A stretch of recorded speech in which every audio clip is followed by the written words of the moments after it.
Right guys, the Championship games are coming thick and fast over the festive period. We're back for another round of predictions for all the games we've got coming up in midweek. And we're also going to be discussing all of the action that went on over the weekend throughout today's video as well. As always, I want to get your takes on all of these matches down below. What did you make of your team's performance? Do let me know. And as always, 300 likes on today's video would be massively appreciated. But without any further ado, let's hop into these matches. Starts now at Ewood Park for Blackburn up against Bristol City. Don't think many people expected Blackburn to get anything over the weekend against Leeds, and overall their home form has left a little bit to be desired so far this season. Generally speaking, Rovers have been a little bit more effective on the road than they have been in those home matches, but I think this presents a decent opportunity to get some points against the Bristol City side, who are still figuring things out under Manning. That performance they had over the weekend against Huddersfield, a game where they dominated the ball, had the better chances, but ultimately couldn't get that winning strike in the end. It finished level 1-1.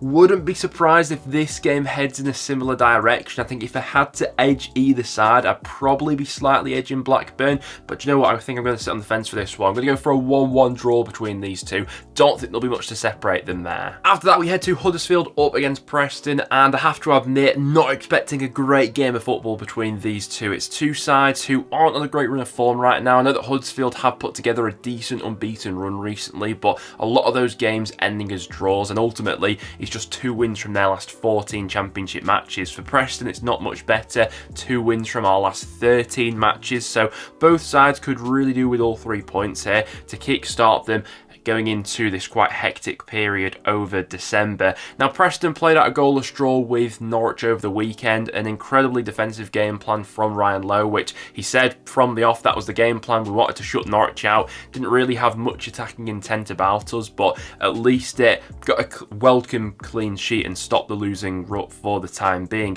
Huddersfield, like Preston, haven't been creating that many chances recently. I do think we've seen a slight upturn from them with those successive draws they've had recently. Obviously a 1-1 draw with Bristol City over the weekend. This one really could go either way. The first goal I think will be quite pivotal in swinging it. Just got a gut feeling that Preston may do something in this game. It always seems to be that when Ryan Lowe does have the pressure cranked up on him, he seems to pull a result out of the bag from nowhere, and looking at our upcoming fixtures, this is probably our best opportunity to go ahead and do so. Score prediction in this game, I'm going to go 1-0 Preston. Just got a gut feeling we'll pull something out of the bag here. Next then we go to Rotherham up against West Brom. The Baggies not quite at their best over the weekend. A little bit of a lethargic performance against the Sunderland side, who were very up for it. Threatened to get back into that game late on, but ultimately didn't fall for them. I do think this is a decent opportunity to get back to winning ways against the Rotherham side, who are without a win in their last 8 matches. They will be without Daniel Ayala in this match after his red card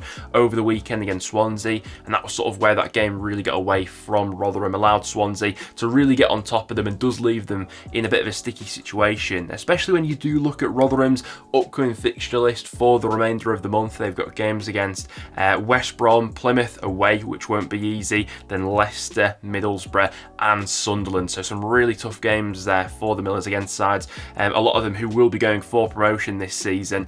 I don't think Rotherham will lie down for this game, but I think I'd fancy a West Brom bounce back. Score prediction for me, going to go 2-0 West Brom. Next then we go to Stoke up against Swansea. It was a much needed result for Swansea over the weekend, 2-1 against Rotherham. Definitely helped in that one by the red card, but the first game in the post-Michael Duff era getting off to a good start for Swansea. And Stoke, it was ultimately the final nail in the coffin for Alex Neil. A 1-0 defeat late on against Sheffield Wednesday ultimately sealed his fate, and Stoke acted pretty swiftly after that result to go ahead and part ways with him. Not massively surprising, that's now 4 losses on the bounce for Stoke, 6 games without a win, and perilously close to the bottom 3 right now, especially with how well those sides below them have picked up their form recently. You could tell how toxic it was getting at Stoke when that Sheffield Wednesday goal went in, how loud the boos were around the stadium, and don't get me wrong, that could still be a factor going into this one that I think Swansea can look to play on. If Swansea score early in this game,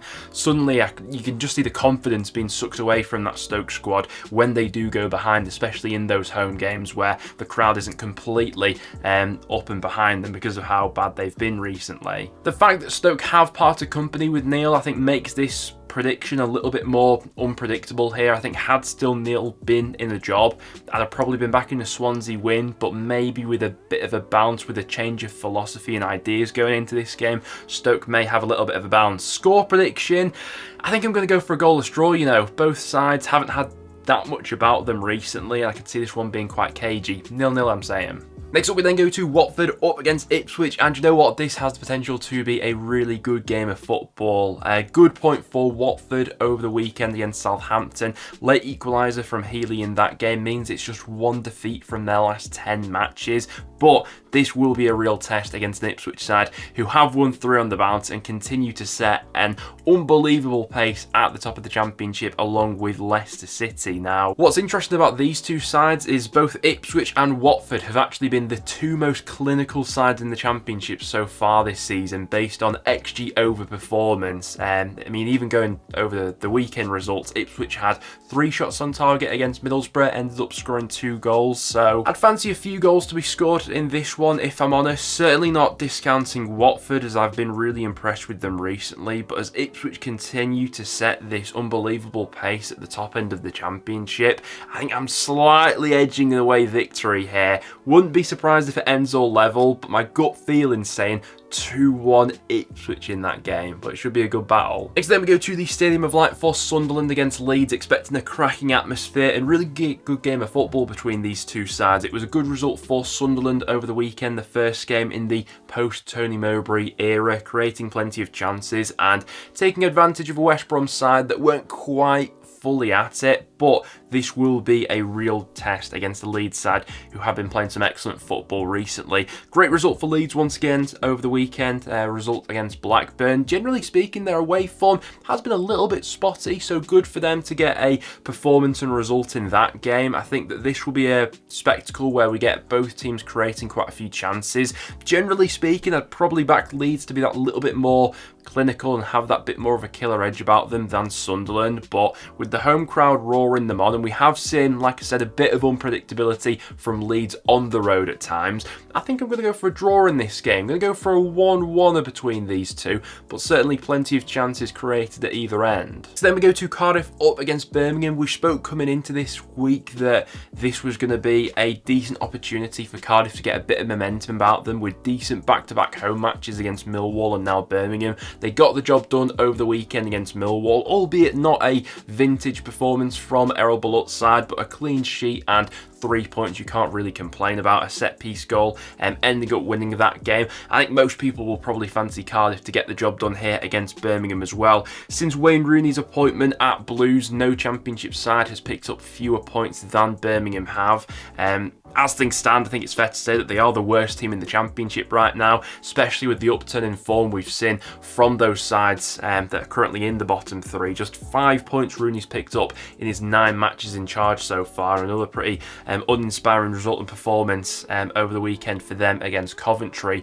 Prediction for this one, I'm going to go 2-0 Cardiff. I think a lot of people will probably be fancying a home win in that one. Next then we go to Coventry up against Southampton. Another brilliant result for Coventry over the weekend, 2-0 against Birmingham, and to be honest, probably could have had a few more goals in that game had it not been for the heroics of John Ruddy in goal for Birmingham. Brilliant moments for Callum O'Hare as well, scoring a brace in that game. First goal since returning back from injury, and I mean, yeah, there's no writing off just how good and effective a player like Callum O'Hare can be and what an impact that will have for Coventry, having him back in that squad and fully fit. On his day, one of the best creative outlets in the Championship.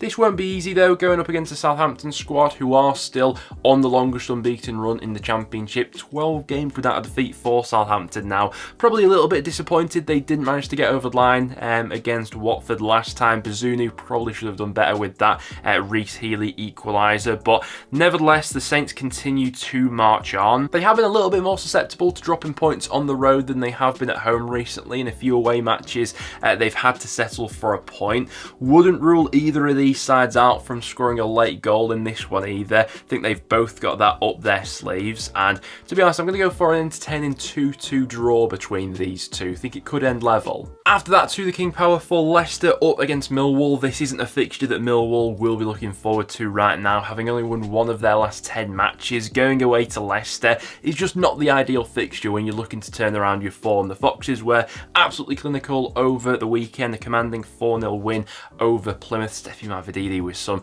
wonderful touches and link-up playing goals in that one. Really is one of the stand-up players in the Championship right now. Honestly, from a Millwall perspective, I just think they need to get through this game as best as possible, because coming out of this one, there are some winnable games on the horizon for Millwall, which they absolutely need to capitalise on. After this Leicester game, their next 3 matches are up against Huddersfield, Stoke and QPR, and if they don't get a decent points return out of those 3 matches especially, Millwall really could be in a sticky situation and could even find themselves in a position where they are in the bottom 3.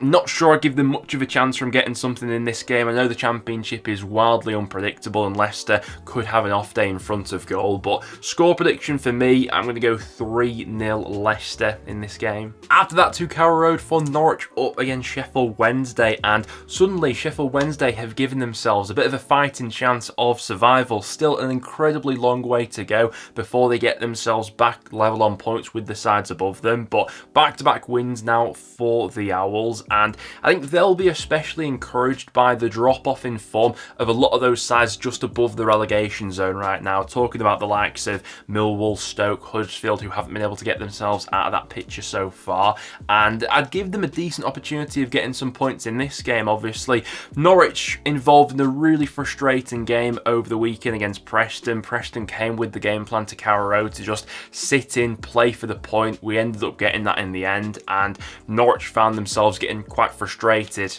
by the end of that game, really. Going to be interesting to see if Sheffield Wednesday adopt a similar sort of game plan in this one, and whether or not they can make it work for them, snatch a point, or maybe even get something on the counter-attack. Already sure that Norwich will have one eye on their game coming up at the weekend as well, where it's a feisty East Anglian derby up against Ipswich. They will absolutely have to be 100% on it in that game, but score prediction in this one, I wouldn't be surprised if Wednesday snatched a point, you know, with the way they've been playing recently and the improvements they've shown. Obviously, an unbelievable last-minute winner against Stoke over the weekend. Prediction for this one, going to go for a 1-1 draw between these two. We've seen a bit more from Wednesday recently, haven't we? QPR against Plymouth is next up, and my word, you just have to tip your hat to Marty Cifuentes. 3 wins on the bounce now for QPR. The spine of that squad's looking a lot stronger right now. Begovic with some massive saves over the weekend to keep Hull at bay, and then they've got that quality of Willock and Chair, who are finally really starting to deliver for QPR this season now. And I think when you take into consideration Plymouth's spotty record on the road this season, most people probably will be edging with QPR for a result in this game as well. Obviously, a tough afternoon for Plymouth over the weekend against a very good Leicester City side. I don't think there'll be that many teams that take points from Leicester at the King Power this season, and the upturn in form that QPR have showcased recently, I think they'll give them a really good game in this one. Now, the big incentive for QPR in this game is that if they win, they'll go level on points with Plymouth, which would be a huge statement of intent of getting themselves out of the bottom 3 and also leaving another relegation rival and really sucking them sort of into it. I wouldn't be surprised if both teams get on the score sheet in this game. I think we've seen a lot more from QPR in the final third recently, but I'd never rule out Plymouth because I do think they've got quite a bit of goal power in their ranks. For a score prediction though, I think I'm going with QPR again, going 2-1 QPR in this game, which would make it 4 wins on the bounce. And then to finish off the weekend, we go to the Riverside for Middlesbrough up against Hull. Both teams coming off the back of back-to-back defeats, so each could do with getting back to winning ways in this one. Middlesbrough's game against Ipswich was always going to be difficult with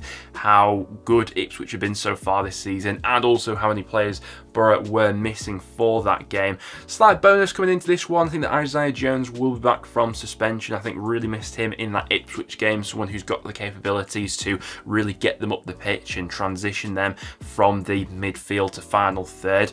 Hull, I'd argue, have got a little bit unlucky over their last couple of matches. matches. They've had 38 shots in their last 2 games and have scored just 1 goal in that time. Asmir Begovic level 2 everything they threw at him over the weekend against QPR. Middlesbrough can be a little bit susceptible to those sorts of moments at the back, and despite Hull losing back-to-back matches, they have continued to create a lot of chances of late, which just makes me think that maybe they have the slight edge here, and still with Borough missing a lot of players. For that reasoning, I'm going to edge Hull to bounce back with a marginal 2-1 away victory, but that game really could go either way. Well guys, there you have it. That will now wrap it up for today's video. Thank you very much for tuning in. If you did go on to enjoy, make sure to leave a like. Do get all your thoughts down below on what you made of your side's performance over the weekend and what you're predicting for the games coming up in midweek as well. Other than that though guys, thank you very much for tuning in, and I'll see you all in the next one.